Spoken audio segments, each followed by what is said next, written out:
Good evening, Parkland families. My name is Lori Fitch, and I'm the Student Assistance Program Coordinator here at Parkland High School. I'm also one of the guidance counselors. I am so excited tonight to bring you this presentation, and I just want to say, first of all, thank you to the Parkland Education Foundation. They sponsored this, and we so appreciate that because this is going to be a phenomenal presentation. Tonight, I am introducing Dr. Michael Bradley. He is a clinical psychologist and has a great deal of knowledge about different things with the pandemic. He has, I believe, over 30 years of experience.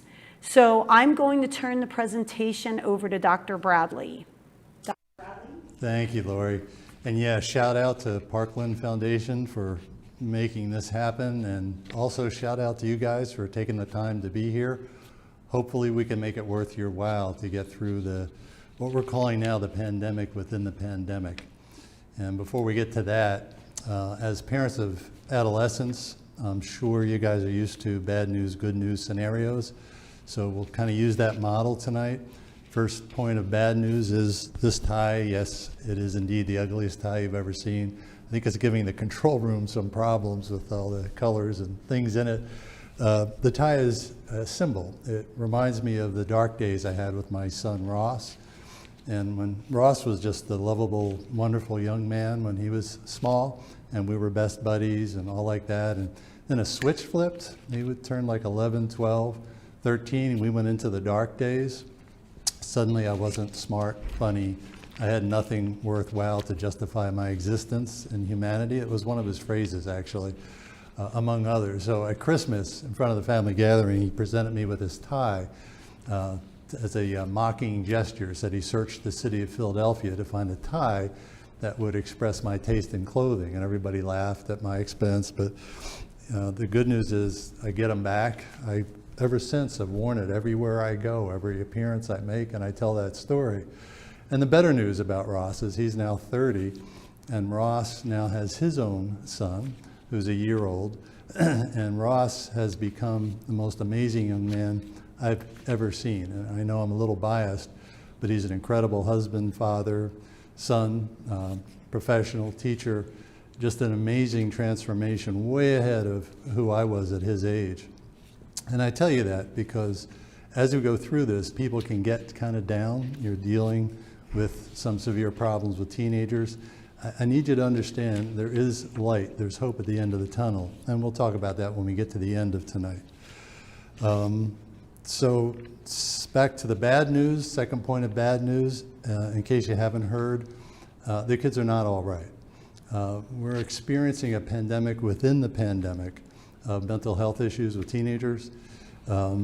Before the pandemic hit, those of us who researched this stuff were already pretty upset about what we saw with teenagers since 1950, when we first began collecting good data about teenage mental illness of anxiety, depression, and suicidal behaviors. Since that time to up to the pandemic, we saw about a 400 to 500% increase in those disorders with our teens. Just a staggering increase. So we were already pretty upset. Since the pandemic, hold on to your hats, those behaviors have increased another 40 to 50% of issues of anxiety, depression, and suicidal behavior. And by the way, now that we're sort of maybe coming out of the pandemic, that is not over. In researching past pandemics, we find out that the mental health impacts kind of hang around for years and years afterwards. So there's the bad news. I want to get you a little upset, so you pay attention, because we have some good news about that as well. Those numbers that we saw with teenagers prior to the pandemic, interestingly mimic the numbers we see with veterans returning home from deployments, from hostile worlds. And that really piqued our curiosity about this whole concept of trauma and how it impacts people. Because make no mistake, what teenagers have been going through before the pandemic qualifies as trauma. When we look at the stressors that teenagers deal with today, I don't think I would have survived. I'm so glad I didn't grow up in their world. However, the impact of the trauma on these teens produces numbers of anxiety, depression, and suicidal behavior that we see in these veterans. And we're wondering what that was about. So we started to do some research on that because we also found an interesting thing that a lot of the vets that came back from these deployments never heard a shot fired in anger. And yet they were having the same kind of symptoms as vets who were in terrible firefights and bombings and so forth. And that was sort of a, what the heck is that? Another thing we took a look at. As we researched this, we found that these two things kind of come together in the trauma world in terms of finding out what can be a vaccine against this kind of terrible trauma, both for veterans and for teenagers, believe it or not. And I think I'll start by just telling you stories of two vets I worked with. I'm ex-military, so I still keep my hand in the business, and I get called in for cases periodically, and I sort of ended up with a lot of cases of what we call traumatic amputation, people losing a limb in a horrific bombing or whatever. And one case some years ago was a guy that lost his, we call men and women guys, by the way, lost his right leg. And they called me in because he wouldn't get out of bed. He promised to kill himself at the first opportunity, refused to see his family, refused to see his girlfriend, and he was just quitting, giving up. And that's, I think, how I would react, a horrific thing like that at a young age. By the way, these vets are essentially teenagers. We forget that. These are 18, 19, 22-year-olds, which are pretty much teenagers. So that kind of is a normal reaction to terrible trauma. And then about a year and a half after that, I got called again. They said, we have another traumatic amputation case. I said, let me guess, he won't get out of bed. They said, no, get this one. This guy won't stay in bed. He refuses to follow the doctor's orders about the amount of activity he should have. He doubles and triples his physical therapy. He's up all the time, roaming the floor, forming support groups among the other vets. He greets the incoming vets coming into the Veterans Hospital at the door, no matter what time of day or night. And they're worried he's going to injure himself. So I went in to talk to him, and he was annoyed giving me time because shrinks are kind of useless. He's a busy guy. And he said, I know why you're here. I said, why am I here? He said, because you're thinking I do all this to avoid my pain. And I said, yeah, a thought crossed my mind. He said, don't tell me I'm avoiding my pain. I feel the pain. I wake up in the middle of the night, I'll spare you the details, but dealing with incredible pain. He said, no, I feel the pain, but I'm not going to give that war another inch of my life. So if you want to help me, get that doctor in here, because I want a runner's prosthetic. He didn't want the walking one, which everybody starts with. That alone is hard enough. And he had his sights on running again. He used to do long distance running. So here's these two teenagers with the same horrific trauma and 180-degree reactions to that trauma. And we began researching this, trying to figure out what are the differences between people who go through really rough times and bounce back and people who just kind of spiral down and never make it back. And this is the beginning of the good news part of the presentation, because we came up with a word we call resilience. And resilience has been kicked around for a long time, but we've got some good research about what comprises resilience, and more importantly, how do you make it occur? How do you inject it into human beings to help them be prepared for trauma? So what is it? The first thing to know is what it is not. Resilience, guys, is not some magical ability to avoid pain, to avoid trauma, to avoid loss. It doesn't work like that. Trauma hits everybody sooner or later. A lot of parents try to defer pain for their children by bubble wrapping them in different ways and bailing them out of situations all the time, not helping them confront their challenges. That's a disaster. We used to do that a lot, and we crippled a lot of teenagers by making their worlds as stress-free as we could.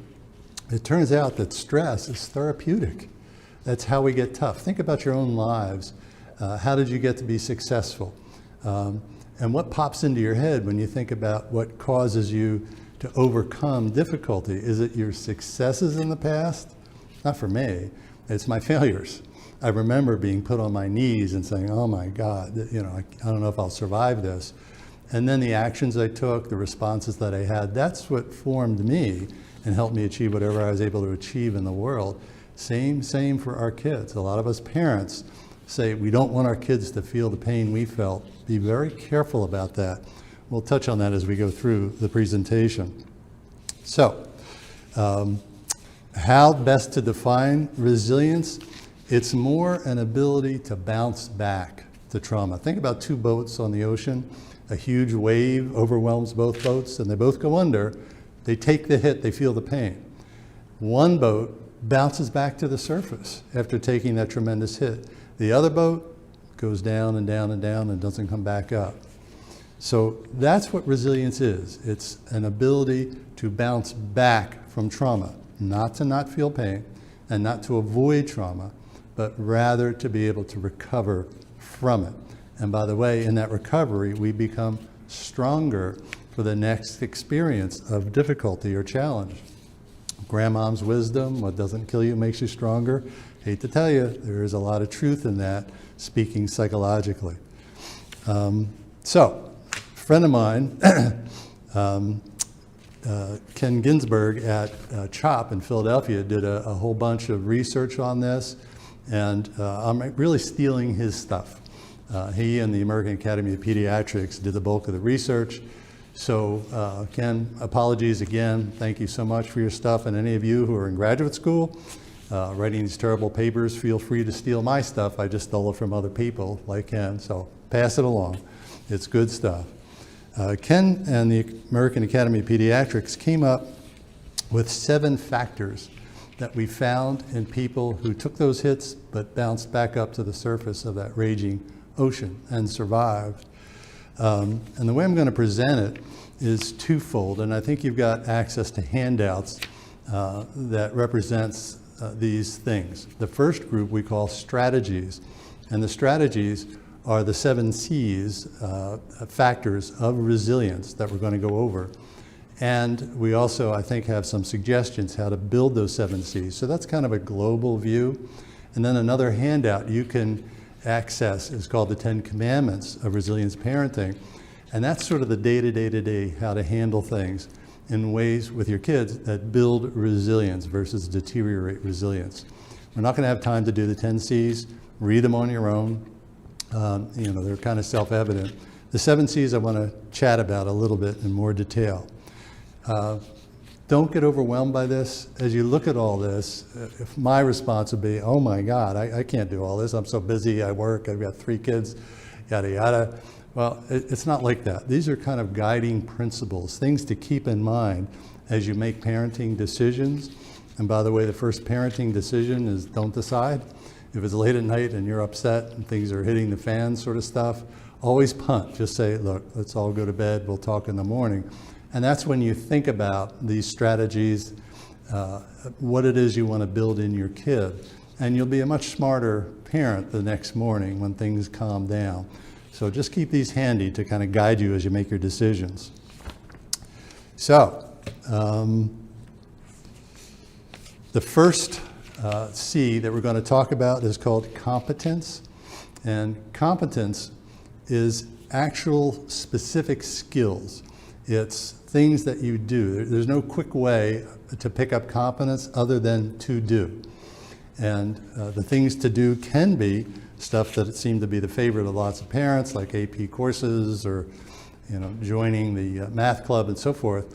But competence can also be found in just doing other clubs at school, the Gay Straight Alliance, or to have the crazy rock and roll band that my son had that made me crazy because I couldn't sleep at night when they were practicing, heavy metal, screamo, whatever. He actually, by the way, made some money playing that. In my books, I make fun of his music all the time. He had the ultimate revenge. He got paid for some of that. But in any event, that stupid, quotation marks, band of his, when I sat back and looked at it, I realized he was learning more in that stupid band thing than he would have learned in any AP course, which he refused to take, even though he could do it standing on his head. Why? Well, think about running a rock and roll band with a bunch of other crazy teenagers. personnel management, negotiation, contract analysis, planning, coordination, conflict resolution, motivation. It was a wealth of stuff he learned in that. So be very careful about picking your kids' activities. It really doesn't matter when we analyze, well, what's the best activity for kids, those Johns Hopkins summer enrichment programs, or hanging out in a rock and roll band for the summer. We could argue that rock and roll band summer experience will give them more than a sophisticated enrichment program, because kids are autonomous, they're on their own, they're problem solving, and those are incredible skills you usually don't get from somebody like me standing up and droning on about research or science. So the mantra is, don't pick the thing, don't get into wars about what your kid is doing, just insist they do something. It's not okay to do no thing. I don't care what they're doing, as long as they're getting up and they're engaged in the world, enough said, they're getting what they need. Competence also comes with a couple of caveats. Be very careful about killing what you think is useless competence. When they're doing something well, do focus on that and pay a lot of attention to it. When they don't do well, say as little as possible. Don't criticize them for things they do that seem useless or fruitless to you. Just absolutely be thankful that they're doing some things, because they're learning a lot that will come together later in life to help them to be as successful and happy as you want them to be, as I've seen with my own son. When you have to deal with a mistake, a criticism, don't say things like, you always do this, or why do you, and can't you be like your brilliant sister, but rather say things like, well, if you had it to do over again, what would you do differently? So help them turn the wheels in their head. As adolescents, they've sort of learned everything that you can tell them. I hate to tell you that, but they've been watching you and picking up things, partially by listening, mostly by modeling after you. It's now time for them to turn the wheels and sort this stuff out, to develop their belief system. Guys, at the end of the day, it's all about their beliefs. Being told what to do has very little to do with what they ultimately do. It's all related to their beliefs. So you always want to be taking shots, if you will, to shape their belief system. And the best way to do that is to ask them questions about what they believe. Don't tell them what to believe. Okay, questions are the magic answer, not lectures. Oh, let them make mistakes. Stop thinking that mistakes, again, are fruitless. They're going to learn more from their mistakes, if they're handled wisely, than from their successes. Because that's when you get into, what would you do differently? What was that like for you? Questions, not telling them that they were dumb, stupid, and here's what you should do the next time. The next C that we found in these resilient folks, teens and veterans, is confidence. What is confidence? Confidence is competence projected into the future. Confidence is being able to reflect on things we've done, and they can be rock and roll bands or Johns Hopkins programs, whatever, and say, yeah, that was difficult and I got through that. Yeah, I think I can meet this next challenge. Because everybody flinches at the next challenge coming down the road. We're all joking here, getting ready for the seminar about puking and me being terrified and so forth. And we all have that voice in our head kind of tearing us down. With adults, the voice is bad enough. With teenagers, that voice is enormous. Teenagers are always beating the heck out of themselves about what they are not. They are not smart enough, they're too smart, they're not heavy enough, they're too heavy, they're too thin, they're not thin enough. It goes on and on and on, constantly beating themselves up. So be very careful about the negative feedback. So how do you build the confidence? Well, that's where you try to expect the best out of your kids, not from their achievements, not from the batting averages, not from the honor roll stuff. It's not about the achievements, guys. It's not the scores, it's the effort.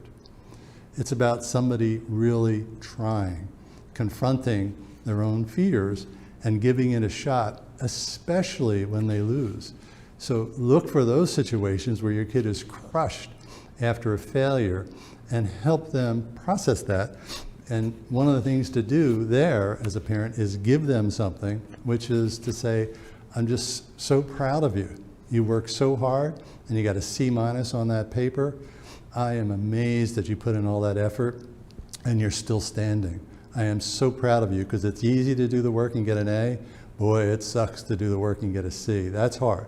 That's a strengthening kind of an exercise. So give your kid the hug and say, I'm incredibly proud of you that you're holding your head up after going through that.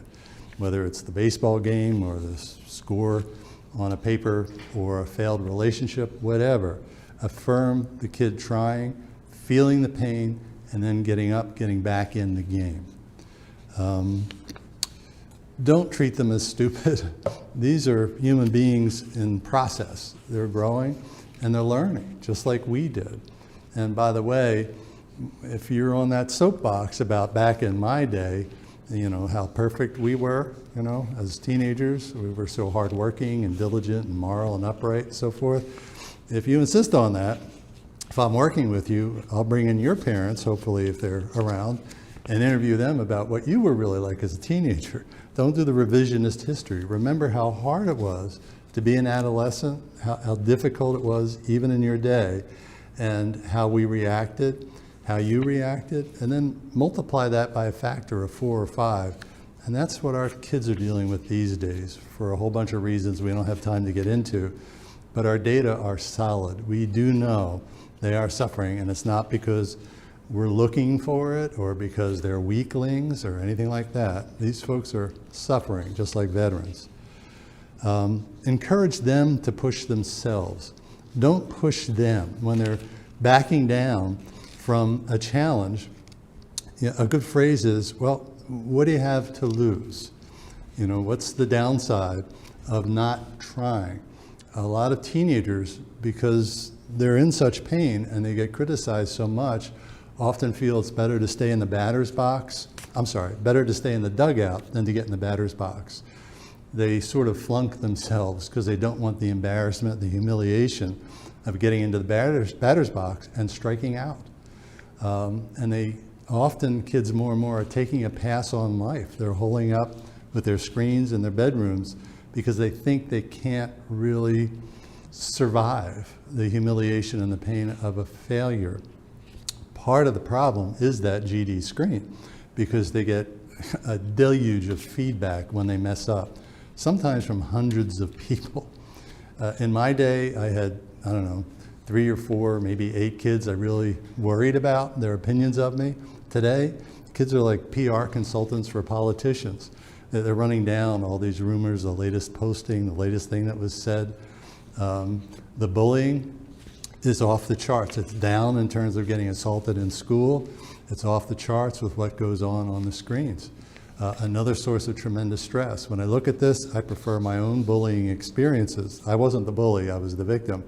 We worked it out though. John McMahon was my bully, and I saw him coming down the hallway at school. You know, I got the system where I'd punch myself in the face and fall down and say, we done here, John? He'd say, yeah, we're done here. It was a little more violent than that, but it's nothing compared to what kids do to each other through social media and the screen stuff. It's horrendous. So be careful you don't minimize that and never pile on. Another technique to use when they're backing down from a challenge is to say, okay, what exactly is your fear? So if a kid is afraid to go to school because, there was something posted on her about her last night, say, what exactly is your fear?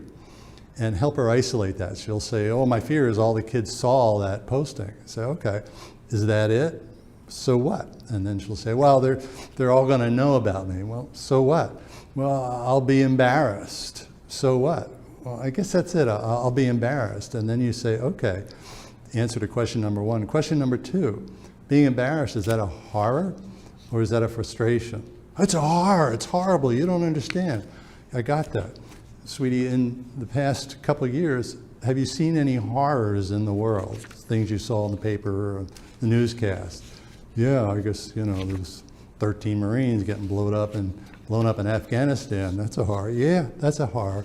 Sweetie, getting embarrassed, is that a horror or is that a frustration? Oh, I guess it's a frustration. So it's a process we all have to go through to sort of analyze things from the smarter part of our brain, we call the adult brain system, the rational brain, versus the 4-year-old brain in the back of the head that does see frustrations as horrors. It's something to challenge early on under the guise of resilience, because folks, if people grow up thinking frustrations and annoyances are horrors, it's not much of a life. And think about your own life, of challenging those things, of tolerating the frustration, of being embarrassed, and then coming home and saying, I didn't die. Nothing horrible happened. And being stronger and more confident because you develop that competence of standing up to the fear for the next event. Avoid shame. Sometimes people make mistakes and they're so ashamed. Shame and guilt are two very different things. Guilt is actually okay. Excuse me. Guilt is somebody saying, I messed up. And guilt is therapeutic, because when somebody says, I feel so guilty, they're telling us they're a better person than that behavior. And you reflect that back to the kid, because trust me, she is beating herself up. So what you say is, it's okay. What would you do differently the next time? How do you intend to make the change in the future? Because it's okay to be guilty. It helps us be smart. It tells us there's a part of us that says, that's not me. I don't want to get drunk in the park and puke on the neighbors' lawns. That's not who I am. That's not cool. Cool, great, you learned something. Shame is very different. And sometimes we'll go to the shame. You should be ashamed of yourself. Shame is, I'm a bad person. I'm a screw up. I've always been a screw up. I always will be. That's a toxin. It's devastating to teenagers. So help them sort out guilt and shame. Guilt is cool. It's an indication you're a person that's much better than that behavior you regret. Okay, the next is connections, and I know I'm running through these, but you can take your time and go through the handouts you have. There's more there. There's lots of stuff online about these factors as well. The next one, connections. If you got to pick one C to work on, this is the one. Connections. What are connections? Excuse me. It's some invisible lifeline between human beings that keeps us alive. And by the way, it ain't cyber. Sorry. Another point of research is the veterans and the teenagers trying to have cyber connections to feed that thing. It just doesn't work. I'm sorry, it's kind of metaphysical or mystical or whatever, spiritual, but there's something that we lose when we give up in-person interaction. It has cost these kids tremendously to be holed up from each other over the past 18 months, 19 months. Unbelievable damage. It's been tough for adults, but we're all big and tough and calloused. These kids, it just put such a hit on them. And we're seeing this fallout continue even as the virus numbers hopefully get a little bit better. So, what do you do? Why is connection so important? Think about those two vets, right? Go back to that story. You had the first vet, that's the boat going down to the bottom, and he refused all connections. Won't talk to anybody, curls up in his bed, going to kill himself as soon as he can, going to end all connections with other human beings. And he goes down. What about the second vet? Same horrific injury. And this guy is out on the floor building connections, not just for himself, but other people, doing that work, engaged in the world, in person, in vivo, and doing this amazing recovery. It's all about the connections. That's the magic for the vets. It's also the magic for our kids, to feel that we are there for them. We have their back regardless. Our love is never in question. We may get upset about something that happens, but you always bookend negative feedback with love. Son, I love you. I love you too much to be cool with this pot smoking. I think it can hurt you. Sorry, we may disagree, but I can't just shut up about it. We have to talk about it. I love you, man. So you're always bookending with the love, remembering we're connected, even though we disagree, even though it can get hot and heated, that the bond never gets broken. That is the number one. How do you do that? Well, that's where you promote physical safety. Guys, don't hit your kids. I hate to even say that. I know a lot of you are insulted. Most parents in America still hit their young teenagers. It's like 53% when we get the honest data.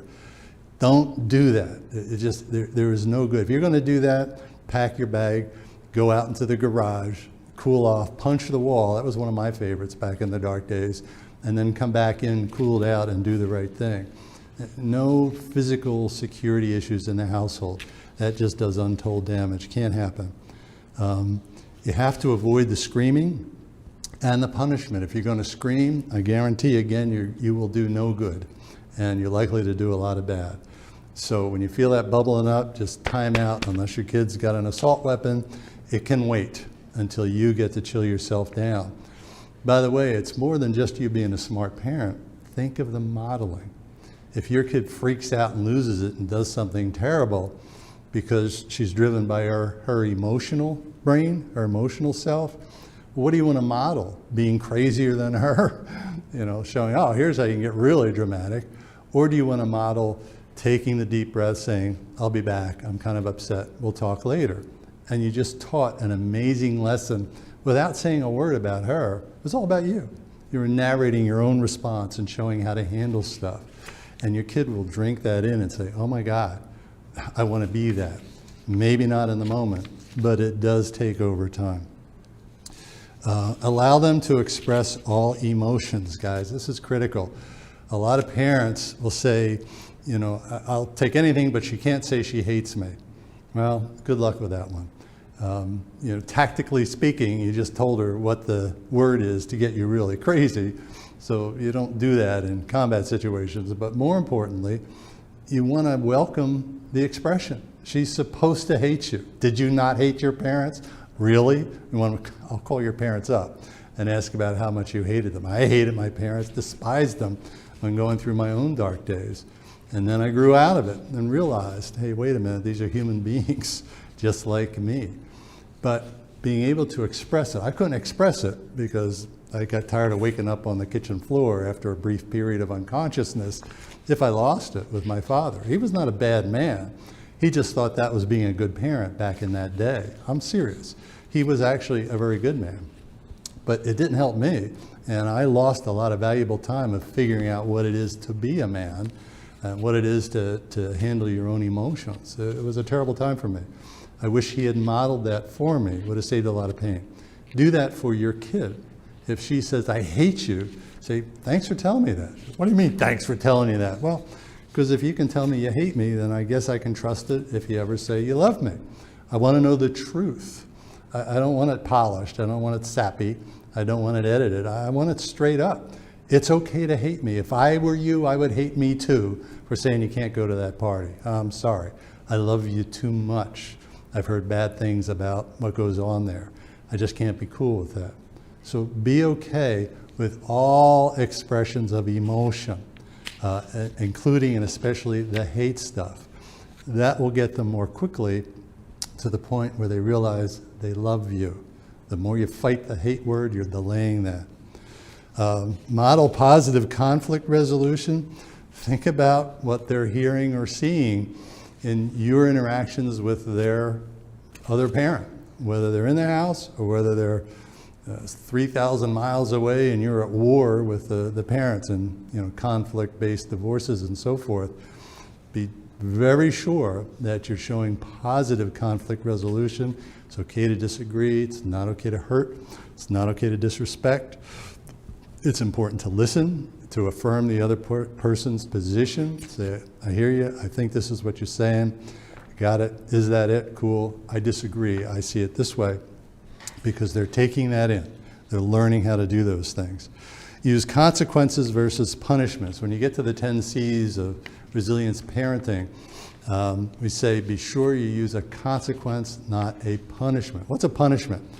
Punishment is you screw up and then the cop pulls you over and says, you just went through that stop sign, and he takes your purse away and he says, let me see, I'm taking your wallet, I'm taking your phone. Oh, and then I'm taking that fancy music thing you got there too. That'll teach you not to go through a stop sign. You'd be outraged. because he made it up.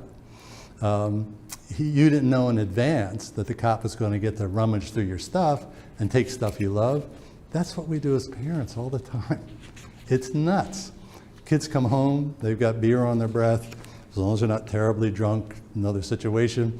But instead of saying, that's it, you're grounded for 3 months, there's no learning in that. What you do is you incite more bad behavior. A consequence is another animal. That's wherever you can, in advance, you set out the outcome of actions. You might say, look, I'm a little worried about this party. I hear there's drinking going on, but hey, I trust you. You're doing a great job. Can we agree, that if you don't partake, that everything's cool for the next outing, but if you do use, if I find out you've used drugs or alcohol at a young age, then, can you understand that I'll be prohibiting those sleepovers for a couple months away? What? I can't have my friends over? Oh no, you can see your friends. Bring them to our house. I'll provide the pizza, movies, whatever you want. I just think that you're showing us you're not ready for that level of responsibility yet, because this stuff could hurt you. Nothing personal. You're not yelling. You're not punishing. You're putting the power in your kid's hands. He makes the decision about his future, just like the good cop reminds you, sir, I'm not here to punish you. The ticket is a consequence. You took the test. You know how the law works. You go through stop signs. This is what happens. Good luck. I hope you make better decisions the next time. So always use consequences wherever possible. By the way, after one of those mistakes that your kid will make, the first words out of your mouth the next morning should be, tell me what you learned. Not what the hell's the matter with you. Tell me what you learned. Because sometimes kids do a lot of learning in those dangerous situations, and they're developing a belief that, maybe this drug thing isn't all it's cracked up to be. That's gold. If you pound punishments on top of that, it gets lost. And you're demolishing the really valuable piece. So start off with, what did you learn? What would you do differently the next time? And if you didn't have a consequence in place, put one in then. Say, look, can we agree that if this happens again, this will be the outcome? By the way, incentives work much better than consequences, and certainly punishments. Give kids something to work for if it's something important, like staying sober. Offer a benefit, because it is hard. Today's drug world, I wouldn't have made it. But, give them a positive motivation if you can. Beg, borrow, or steal for these connections, guys. They're that important. And I know you're probably saying, yeah, Bradley, how do I do that? My kids won't talk to me, let alone sit and chat from their hearts. Well, I had a mom give me, I wish I'd thought of this. Mom said her daughter, girls are tougher than boys. You do know that, right? Yeah, girls can lock down and not talk to you for weeks when they're mad. And mothers and daughters, by the way, most powerful relationship on the face of the planet, for better and for worse. So boys are easier. They scream, they snap out, and a couple hours later, typically it's over. Girls are very different. They're stronger, they're smarter, and they can really take moms apart. Anyway, this daughter was giving mom the silent treatment for 10 days or something. And mom said, I don't know where I got this idea, but I got the silver platter, and I found these 2 water pistols, and I filled them up, and I walked into my daughter's bedroom. And I said, choose your weapon. And the daughter said, Mom, you're stupid. Get out of here. What's wrong with you? And Mom said, okay. Picked up the water pistol and started to squirt her daughter in the head with the water pistol. And the daughter screaming and yelling, yeah, you're crazy. And finally the daughter picks the other gun up and starts to shoot Mom back. The next thing you know, Mom said, they're chasing each other through the house, laughing hysterically, soaking each other in front of the males. They were like, what is this? Remembering they were connected. Remembering they were connected. Always do outreach. What's the male version of that?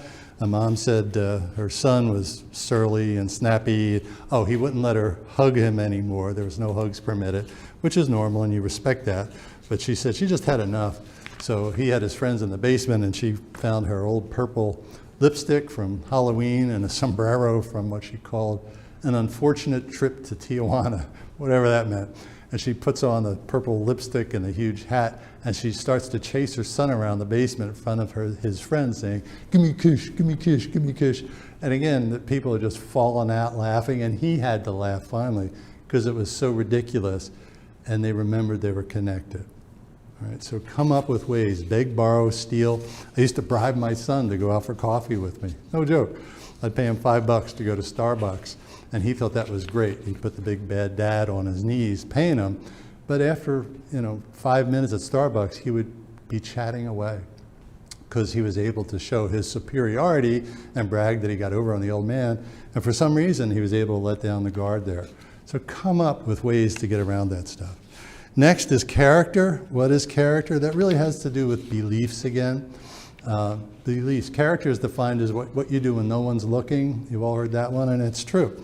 It's all about what you prize, what gets you up in the morning, what makes you struggle through pain. And those character things are really, really important for teenagers. The more they develop those character principles, the safer, the happier, the more resilient they are.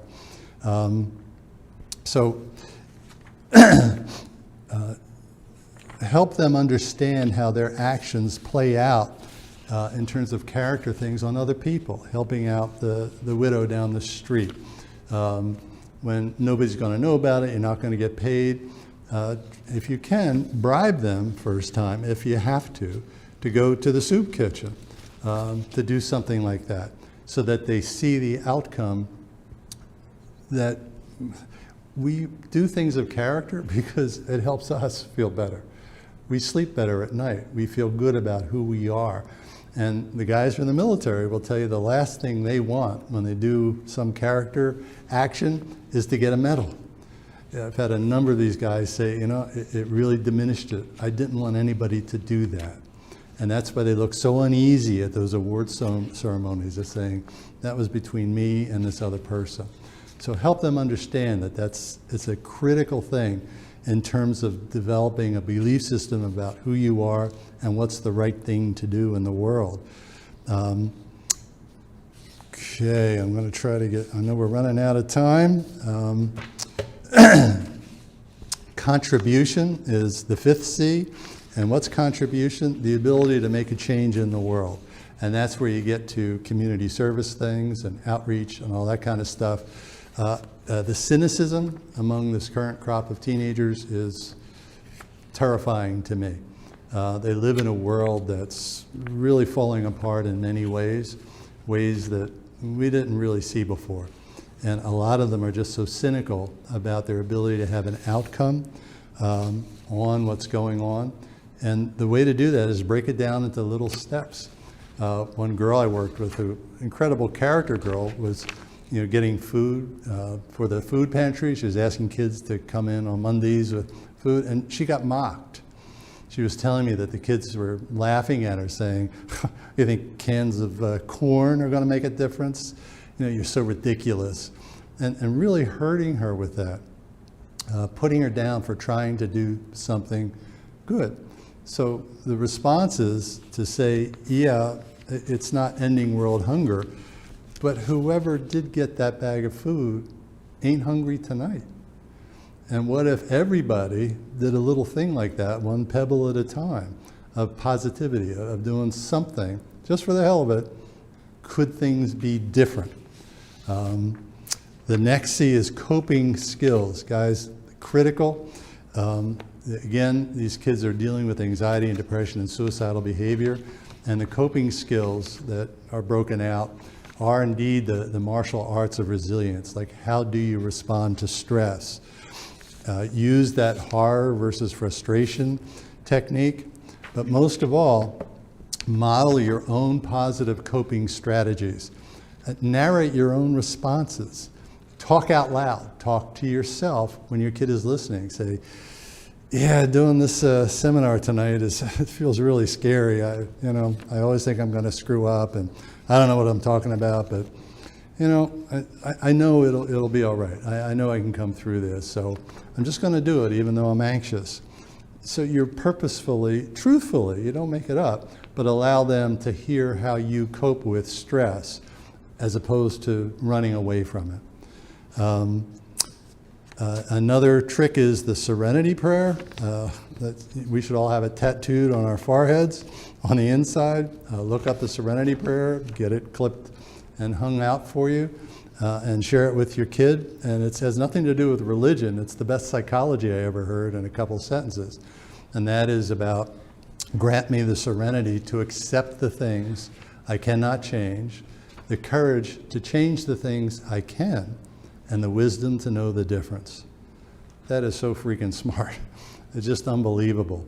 And always use that drill with your kid when she goes on about the perceptions of all these kids and I can't get them to like me and I can't get in the cool crowd. Say, well, can you change that? Can you not change that? I can't change it. Okay. Well, what can you change? What can you do in place of that? What could you do that's positive, where you do get the ability to make a change, like the community service stuff? So it's something you can model, share your own process with them, and also help them build that skill. And the final C is control. Guys, these kids feel no control over their lives, much more so than years ago. We've tracked this stuff over 50 years in various tests. Back in the day, in my day, we felt mostly that we had control over our lives. And I remember this, hanging out in the park with my gangster friends, as my father lovingly referred to them. And I remember having these conversations saying, we can get out of the hood. It was a poor area. I'm going to be a cop. I'm going to be a firefighter. I'm going to be a nurse. I'm going to join the military. And, it's like, yeah, we can change this. Kids today, most of them have this pervasive hopelessness and lack of ability to control their own lives. And that is a huge factor in the depression and anxiety. Think about it. If you feel you can't control the outcome of your life, oh my God, how do you not feel anxious? How do you not feel depressed? And maybe start thinking about, I don't want to be alive. So be sure you point out their small successes to them. Go back and think, and the girl who feels there's nothing she can do to change things, say, that sounds really awful. I'm so sorry to hear that. But your little sister's face lit up when you bent down and helped her with her sneakers. When you showed her how to do that coloring thing. Grandma was so ecstatic to see you. That's a form of control, doing something positive, making a difference in the world. You can control things some of the time. The things you can't control, it's best to cut them loose. Just say, that sucks, that hurts, cry, get up, wash your face, and get back in the game. And I think I'm supposed to shut up about now. Is somebody waving at me? Because I think we're going to go to some questions. I think that's what we talked about. Okay.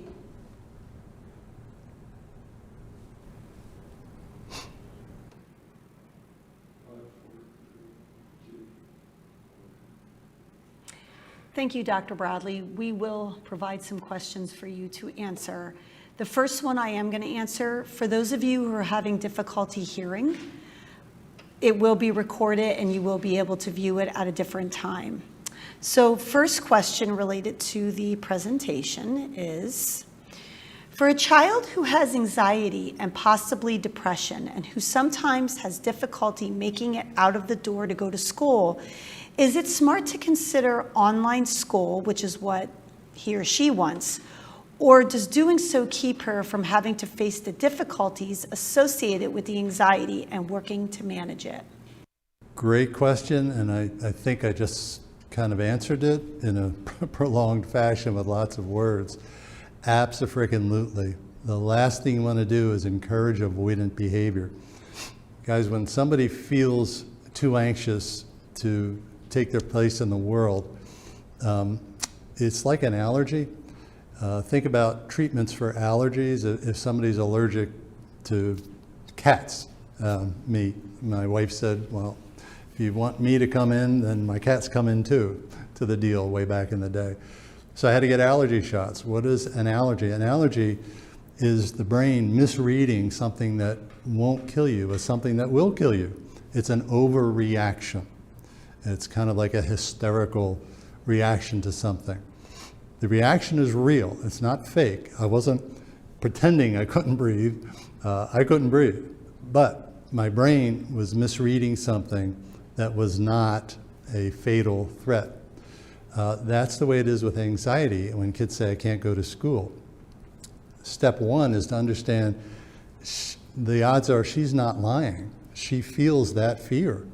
That part of her brain is lighting up, screaming, run away, this will kill us. But that part of her brain doesn't make good decisions. We say that part of the brain is like a 4-year-old. Front part of the brain, if she's 13, is a 13-year-old. You ask your child, who's smarter, 13-year-olds or 4-year-olds? And you have to get to that 13-year-old brain. So what about the allergy metaphor? How do we treat it? We actually inject people with a little bit of the thing they're terribly afraid of. To the cat, it's a protein that the cats have that was setting me off. So they would give me increasing doses of it. And with each dose, I'd be, feel a little reaction, and then it was okay. And then you go to the next dose, and the next dose, and the next dose, and now I'm cool with cats. Wonderful. Marriage is doing great. So that's how we overcome an allergy. Anxiety, being phobic about school, saying I can't go, is the exact same thing. And your response should not be to say, tell your wife, forget it, we're not getting married, I'm not doing cats. That doesn't work out so good. Your response should be, I know it's painful. You support, don't mock or minimize her pain. That part of her brain is saying, oh my God, oh my God, oh my God. So I know it's really scary. But, I heard from your child brain, the adult brain, the 13-year-old brain, what does she say about school? Because the 13-year-old brain can predict the future and think about the future. And the most important part, our adult brains can care about a time in the future that doesn't exist. So you want to get to that. You support the child brain feelings, then say to her, oh, sweetie, what will happen if you don't go to school? How will this impact on your life? Again, you don't strong arm. You want to work on the belief. And hopefully she says, well, I guess I won't pass the grade, or, I'll have to be homeschooled. And you say, yeah, what would that be like for you? What are the losses? And that's where you talk about socialization and having friends and, being able to go to college one day if that's her goal and have a life and all that sort of thing. You affirm that and say, okay, how can I help you deal with this allergy to school? And explain the allergy metaphor. Look it up online. You'll see. Get little doses of the thing and then increase the dose. So how does that work? Say to the kid, I got it. If you're that terrified, today, and you work with the school personnel, they're great at this because we have another pandemic of kids becoming school resistant, coming back after 18 months holed up. So you say, how about if today we just drive to school and we'll sit in the parking lot. You don't have to go in. We'll just watch the kids, watch what's going on. And that's what we're going to do today. And then you do that one thing. You don't talk about the rest of the plan. And then you come back and you say, how was that? Well, I guess it was okay. I was a little scared. And then after 15 minutes, I wasn't as scared. And by the way, you teach the breathing techniques we talk about with coping skills. Great way to knock down anxiety, better than Xanax. So, I did the breathing and I felt okay. That's great, sweetheart. I'll tell you what, tomorrow we're going to escort, I'll come in with you. We're just going to go into the lobby. You don't have to go to class. Just going to go through the doors, be in the lobby for a few minutes and come back. Oh, I don't know. It sounds like a lot. So I'll tell you what, if you are willing to try that, then how about if I throw in this incentive? Bribe. Oh, I'm not allowed to say bribe. Sorry, there's a therapist in the room. I get hate mail when I say bribe. Incentivize. Say, you can do whatever the privileges, you can work towards some thing she wants, or money. Say, I'll pay you $3, $2 to take this next step. And each step after that, I'll add on another $1. What do you say? So if you can get her to do this voluntarily, that's the deal. Again, it's her belief. She's learning about standing up to anxiety. And every day you progress a little further. The school staff will walk you through this. The next step might be just, sitting in the main office for a few minutes. And the next step is, going to one class. And the next step is 2 classes. And it builds on itself. And again, you rush in with the affirmation, I'm so proud of you. I know this was so hard for you. Don't minimize it. Don't put down her fear. That's stupid.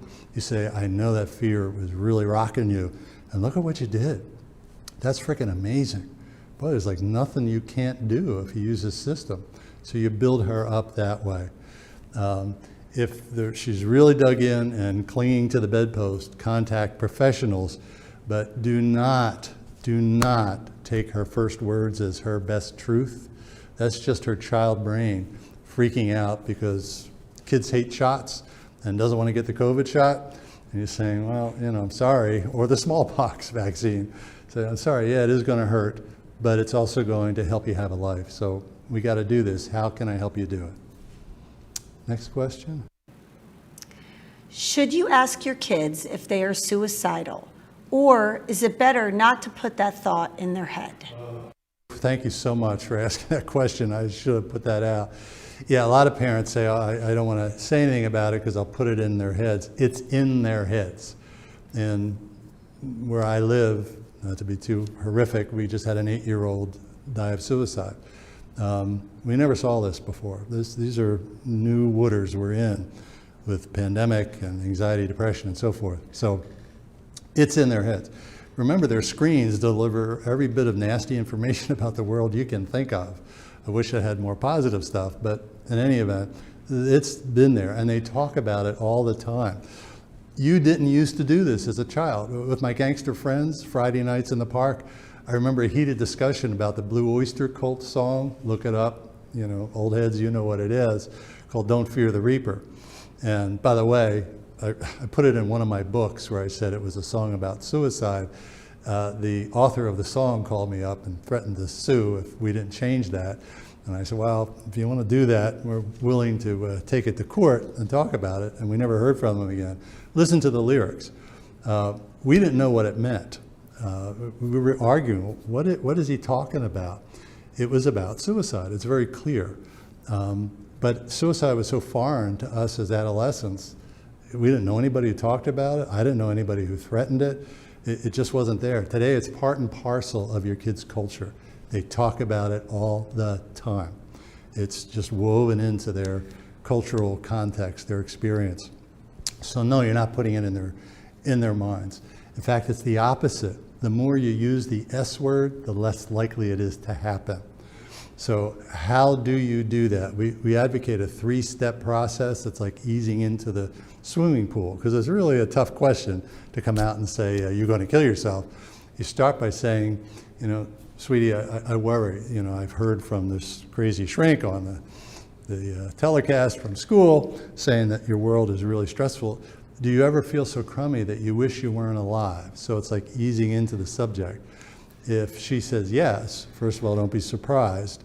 Then if she'll permit, give her a hug. Say, thanks for telling me that. Say, can I ask you another question? Ask permission to ask the question. They see it as respect, and they say, okay. Say, question 2, have you ever thought about ending your life? If she says, well, yeah, then again, give her a hug. Say, that was hard to say. It's very grown up. Thank you for sharing that. I really appreciate it. Question 3, if you were going to end, have you ever thought about a method? Have you ever decided how you would do that?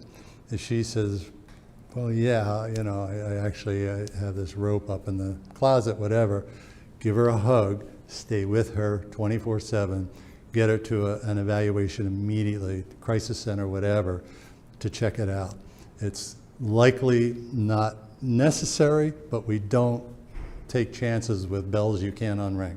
So you always are on the side of conservatism, and then affirm your child for sharing that. Don't get into you don't want to. Another myth is, well, if my daughter threatens suicide all the time, that means she isn't going to do it. I just heard that last night from a dad. Well, she's not going to do it. She threatens it all the time. No, if kids are threatening it, they're on thin ice.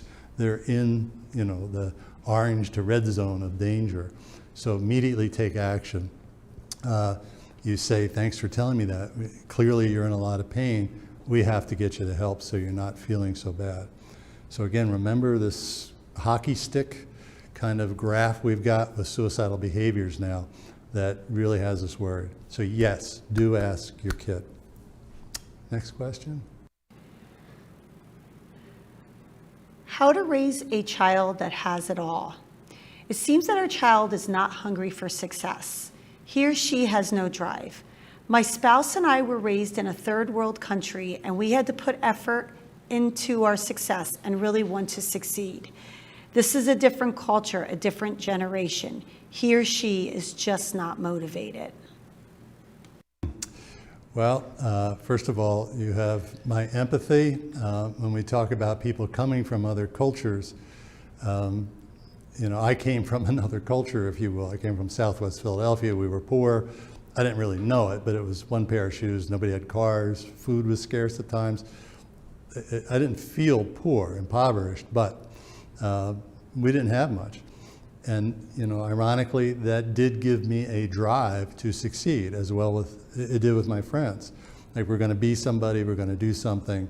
So there is some motivation from coming from that hardship, but it's not that simple.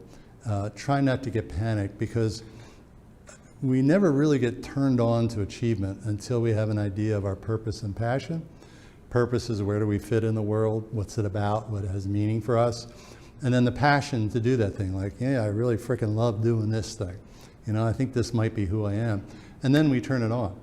Well, finding that turns out to be a convoluted path very often, and it makes parents like you and the parents that are worried about their kid not being motivated, and me, really upset with our children. Ross was that way. Ross was meandering, had this path. He was gifted athlete, gifted student. He didn't care about anything. It just made me crazy. Like, look at all he's wasting. He could have had all I didn't have. And my wife was always backing me off, saying, leave him alone, leave him alone. He's a good man, he's a good boy. Let him be, he'll figure it out. And she was right.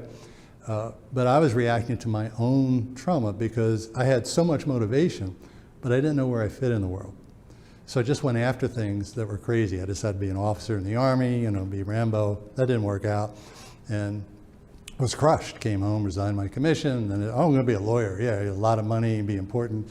Went to law school, and that was kind of interesting, but the people in law school hated me, and I hated them. I hated the other people, because it wasn't me. And then I fell into this work backwards, literally looking to get lunch money, because I didn't know what I was going to do, working in a juvenile prison. Nobody else would work there. And I loved it. These kids, largely gangsters, they were great. And I just found them fascinating. And to have the ability to help them work their way out of that system was like, oh my God, this ain't a job. I like going to work. And then I found my purpose and passion much later in life. I would have found it earlier, I think, if I hadn't been through that trauma early on, and just been, I got to survive thing. I caused a lot of damage. I did a lot of bad stuff I wish I hadn't done. So we didn't do that with Ross. We left him alone. We have a seminal moment where we were hanging out with what my wife calls the nitwit crowd, that we get invited to things. They're rich, powerful. The kids are all perfect, the perfect kids. And this woman was trying to chuckle up Ross, saying, I hear you're really bright, which he is. That's not necessarily a good thing. He's a genius, not necessarily a good thing. In any event, she said, I'm sure you're like an A student. Wait, you do all AP courses? And he said, no, I don't. And she said, oh, okay. I hear you're a great athlete. I hear you're probably playing like 2 or 3 sports, which he was a great athlete. And he said, no, I quit all that. And she's getting red-faced, and everybody's getting uncomfortable, because he's acting like the all-time loser, and he didn't care. He was sort of enjoying it. And then she said, oh, you must be one of those kids that do all that community service and student government, all that stuff, trying to save herself and him. And he said, nope, don't do that either. And Cindy, my wife, looked at me, and we're trying to not laugh, because the twits were so uncomfortable, the perfect people crowd. And Ross was just being Ross, not caring what other people thought about him. And I stood back and I said, oh my God, what a great young man at this point. He didn't lie, and he wasn't in the business of selling himself to anybody. Well, we gave Ross time, and he figured out who he is and what his passion is. He's the best young man I've ever met. Sorry, it's my bias, but it's true. Other people tell us that. He's an amazing father. He works crazy hours, and provides for the family and has got a wonderful wife, and they do all sorts of things for free that we never hear about, working with kids in inner city Philadelphia. So be patient. Just work on the things we talked about. Help your son, assuming it's a son, not sure, your child to find himself, herself. They will. They can't avoid it. At some point, they will have this urge to figure out where they fit in the world, purpose and passion. So cherish them while they're there. Support the good things you see them do. Don't let them feel that they're a failure in your eyes. That's toxic. And that will delay the day where they rise up and just stun you with how amazing they are. Be patient. This is a different culture, a different world. They don't have your motivational system. They don't have mine. And maybe that's a good thing. So be easy with them.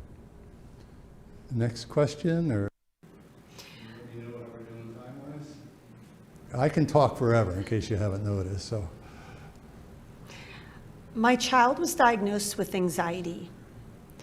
When my child says the strategies given in therapy don't work, how do I address this? Well, the first thing to do is to see if you can have a conversation with your child and the therapist, see if they're willing to do that. Unfortunately, there are good therapists, and unfortunately, there are bad therapists. Some of the good therapists, like myself, we get arrogant and we think we know what's best. And sometimes I need somebody coming in and saying, this ain't working. And when we look at doing therapy, we always have to be sure.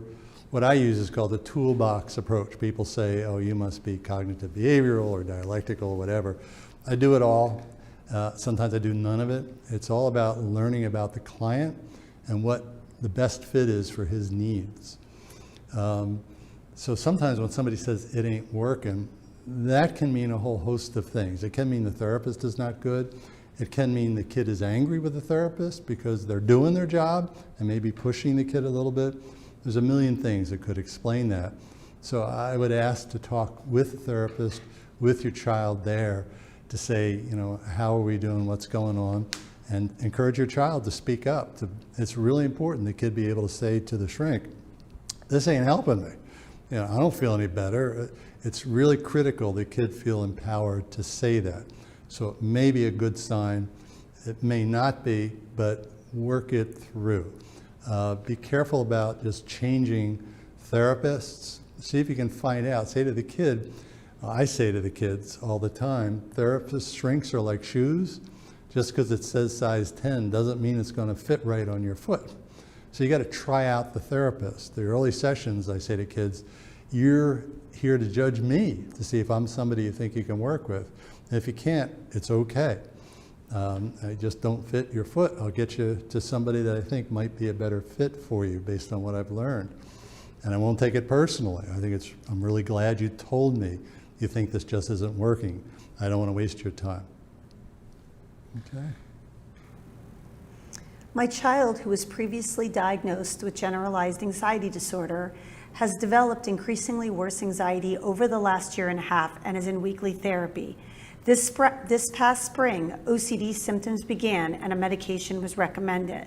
The medication seemed to do more harm than good, and we took her off of it now.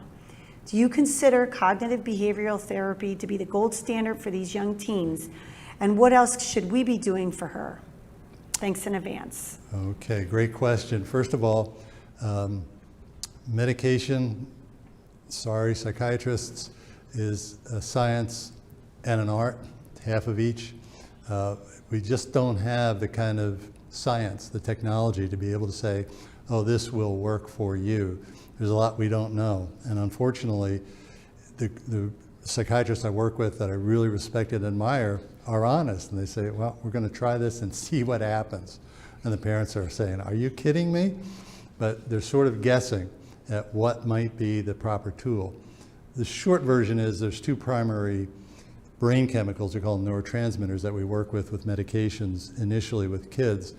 One works with something called serotonin, which I think is the med that you're talking about, Zoloft or sertraline. And that was a gold standard for a long time. But now we find that a lot of younger folks react well to a different neurotransmitter, something that's called bupropion. It's known as Wellbutrin.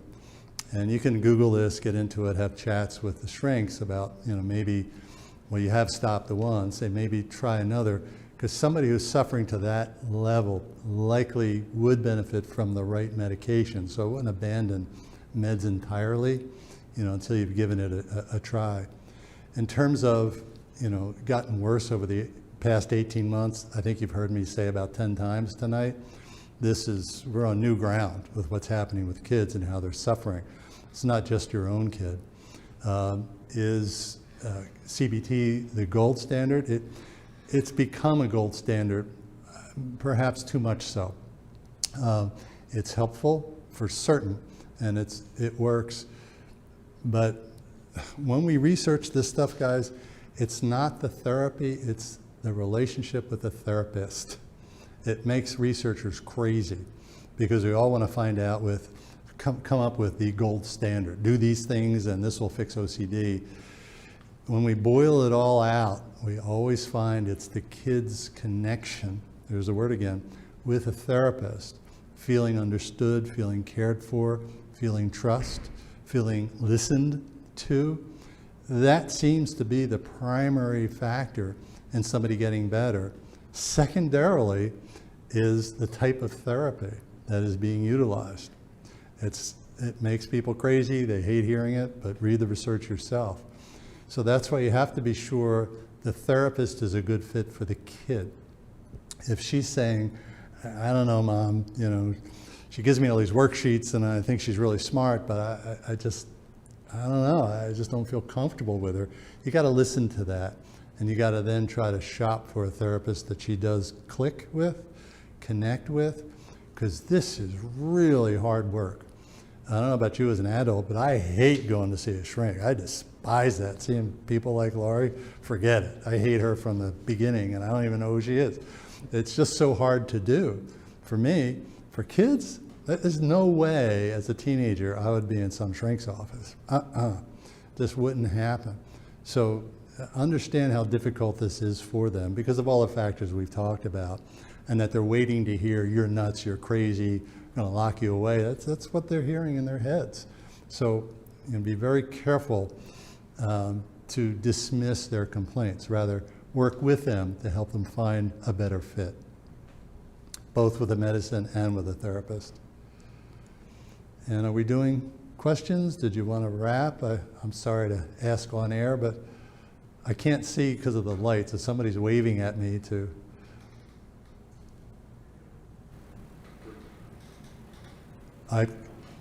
You want me to wrap or keep going? No, more questions? Okay.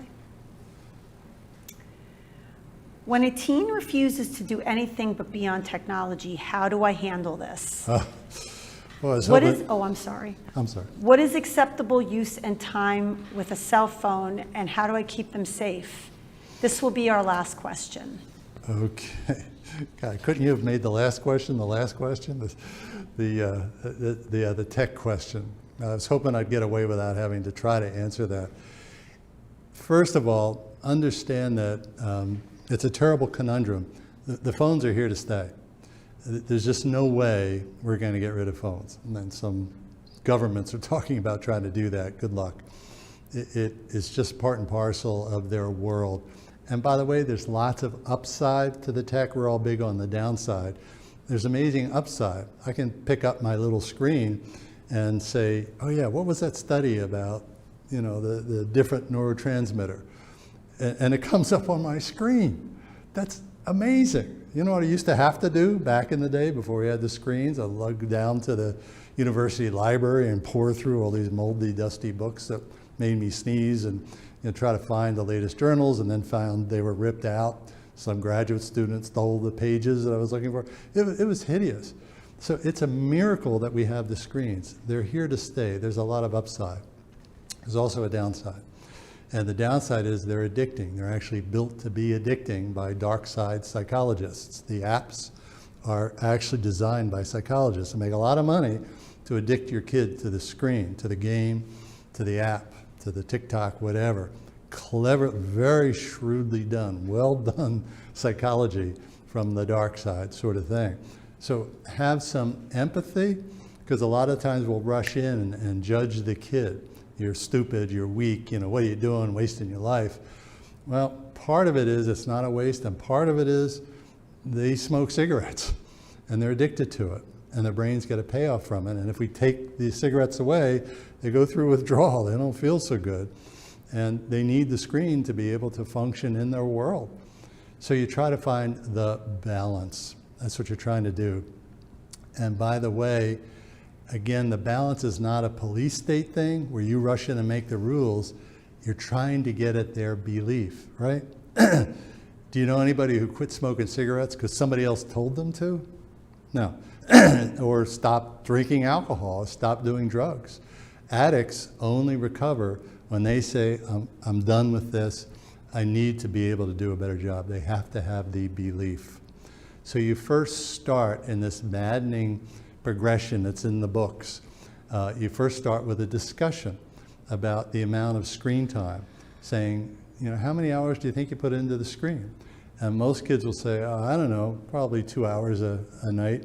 Say, okay. And there are apps you can put in the phone to measure the amount of screen time. You can say to her, well, I'll tell you what, this week, let's just take a look at how many hours you put into screens or the computer or whatever. And then we'll see. When it comes back, it turns out it's 10 hours. And she'll look at it and say, oh my God, I put that amount of time into social media? It's, yeah, it's a lot. Do you want to shave that down? Now, if she says yes, then you can talk about an incentive program to help her reduce the amount of time on the screen. If she says no, then you may have to go to the bribe. Say, I'll pay you for non-screen time. I'll pay you for joining a club where you're interacting with kids in person, in real life, that sort of thing. Put her on a salary to do other things to help her get addicted to the other things. May all your addictions be healthy. Because sometimes they'll come back and say, God, it was so great doing that Habitat for Humanity thing. It was so cool. Terrific, great, and I don't mind paying you for that time, and let's sign you up for next week and so forth. So you go in with the least intrusive steps, helping her to learn and shape her behaviors. Now, if push gets to shove, and you'll see this online, these steps, and she's spiraling down, that's when we say the price of your drug is impacting your life too much. It's a definition of addiction. Say, sorry, sweetie, we need to limit this. And you try to soften it with incentives, saying, I'll pay you for non-screen time again, but we really have to help you, for example, get to sleep. The screens are destroying sleep for these teenagers. And that's my biggest upsetment with them, is that they're up half the night managing very stressful things online and not sleeping. Your teenager is supposed to be getting 9.5 hours of sleep a night. No joke, that's the way they're built. See how they sleep on vacation when nobody has to get them up in the morning. And it's critical to their development physically, emotionally, psychologically. Most kids in America are doing 6 hours or less. That's a third of their sleep lopped off. And if you read about sleep, it's amazingly complex. We can do a full day on sleep. It's incredibly important, particularly for adolescents. That's where I would draw some kind of a line in the sand saying, I'm sorry, but you're really suffering. Your grades are going down. I can see you're in pain. You're not sleeping. We have to help you sleep. Yeah, well, I won't sleep if you take away the phone or have it shut down. And you say, well, maybe not. I get that. But I read some research online about how screens are like caffeine, which they are. They wake up the brain. They take it away from sleep chemistry and say, let's just do this for a week and we'll review it. We'll sit down and talk after a week to see how you're doing, how you're feeling. After a week or 2 weeks, kids tell me, oh my God, I feel so much better getting even 7 or 8 hours of sleep. Makes a huge difference. Now they have the belief, right? They want to try to limit screen use. In terms of keeping them safe on the screens, good luck with that. I've went through every protection program out there, and my kids always went around it. It becomes spy versus spy. They're just much better at defeating technology. By the way, they go on the screen, and the screen will tell them, oh, here's how you get around that parental control. So, do what you want with those control things. It's much better to put your time into building the belief that a kid has about things like sleep, things like in-person interaction versus cyber interaction. I know it's a very unsatisfying response, but it's the best we have. Oh, okay, and I finally got the sign. I'm talking too much, so I just want to close. In summary, a couple of things I'd like you to leave with. If you guys are terrified, yeah, I overdid it. I'd like you to leave kind of on point, alert, because this too shall pass. And that's why I mentioned Ross to you. Guys, job number one is to understand that time is on your side. Every day you get through this terrible world with your teenager, he's getting smarter and stronger. He can't stop it. His brain is developing. Brain development doesn't finish up until age 23 in females, 25 in males. Did I mention girls are smarter? So, it's just going to happen. He will grow, whether he claims he's not and doesn't show it to you. He can't help but to start to get smarter and own his own behaviors. Mark Twain had a great quote. When I was 16, I couldn't believe how stupid my father was. When I turned 21, I couldn't believe how much the old man learned in only 5 years. Think about it. It's still true. So a lot of the game of raising an adolescent is to take it easy, take a step back, play for time, do what you can to keep them safe. Don't get crazy about their motivation and they're not going to engineering school and so forth. Work on the character, on the heart, that sort of stuff. But if you have that kind of patience, it almost always does work out well. In spite of everything we went over, amazingly, kids come through this, which stuns me. And they do well. They come out the other side doing really well. And some people say when they come out the other side at 23 or 25, they're much better people these days than we were, certainly than I was. So there may be some kind of magic in this crisis that's going on. Speaking of crises, stop freaking out when your kid makes a mistake. The crises are learning windows. How did you learn how to be a good, successful, positive, happy human being? Not through your successes, through your failures. So when your kid does something that makes you crazy, be calm. That's just the alarm bell going off in the firehouse. Time to go to work. And that's when you help the kid review their behavior, try to learn from what went south. Don't punish them, just help them develop those beliefs. Guys, if you make choices, focus on their heart. It's all about the values and the character. That's the stuff that builds the resilience. Achievement follows. When my heavy metal son, tattoos, muscles, crazy hair, touring, doing this horrible music, found out what he really wanted to do, which was to teach kids. You couldn't stop him. It was like amazing. Straight A's, doing all sorts of things and projects and community service. He's an amazing, I mean it, an amazing young man, because I didn't meddle. Guys, our children are gifts from Mother Nature, God, whatever you put your belief system is. You can't turn the violet into a rose. You'll kill it. You don't do that. Your job is to nurture it, give it good food, shelter, and let it become what it's going to become. If we over-meddle, we kill. So understand that Serenity Prayer thing. Just focus on the parts you can control. Pick your battles. Don't go crazy over messy rooms, mediocre grades. Save your ammunition for the things that can really cost them their lives, and that's the drugs in particular, the violent stuff that still goes on.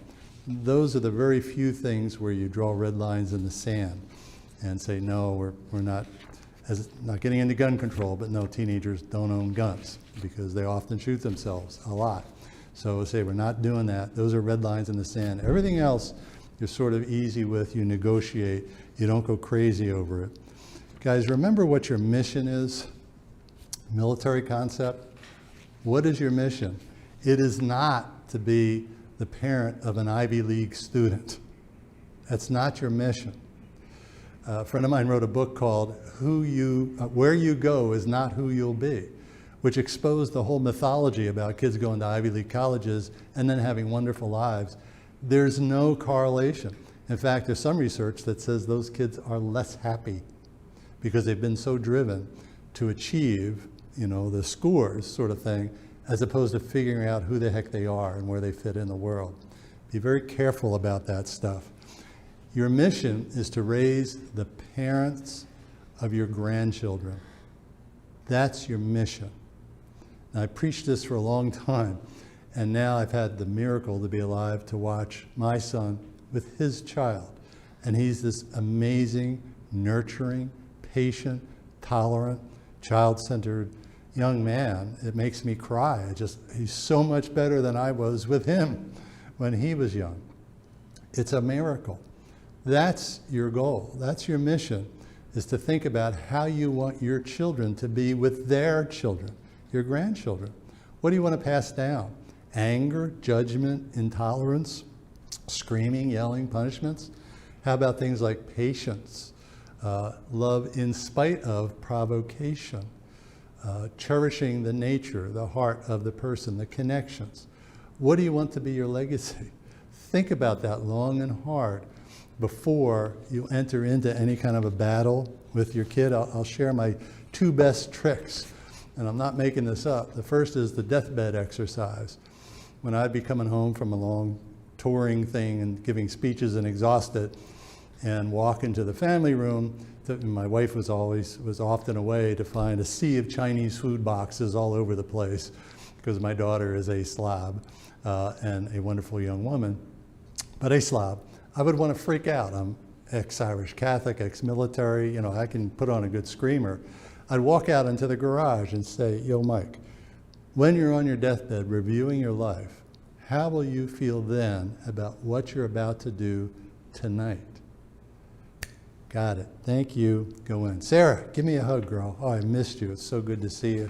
Heard you work really hard on that project, and you got hurt in that rugby game. She played rugby, and you kept playing, and you were hanging in there, helping your team. I'm so proud of you, sweetheart. It's so good to see you. And by the way, if you could help me for the 10,000th time, pick up these Chinese food boxes. So remember what it is that helps your mission of shaping the heart of your child. Being a neat freak like me is not part of it. And the last tip is humor. Guys, keep laughing. When you're going through the dark days, they're temporary. Everybody almost who goes to war comes home okay, sometimes with scars and some bruises and some terrible memories, but the vast majority of people get through it and do just fine. Same is true with raising teenagers in this troubling age. The odds are huge, everything will be fine. So use humor. That's the last defense with cops in a squad car in the middle of the night or soldiers in foxholes. Keep laughing. Try to find ways of making that dark humor that helps us push back against the horror, the fear.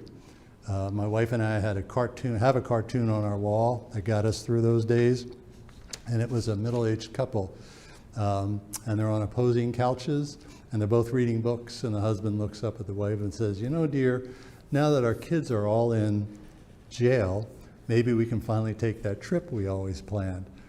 And that laughter just got us through every dark night where we were terrified in our foxhole. The sun does come up. You have to just believe in that. Take it as an act of faith. Stay calm. Keep loving your kid. In the end of things, it is all about the love, the connection.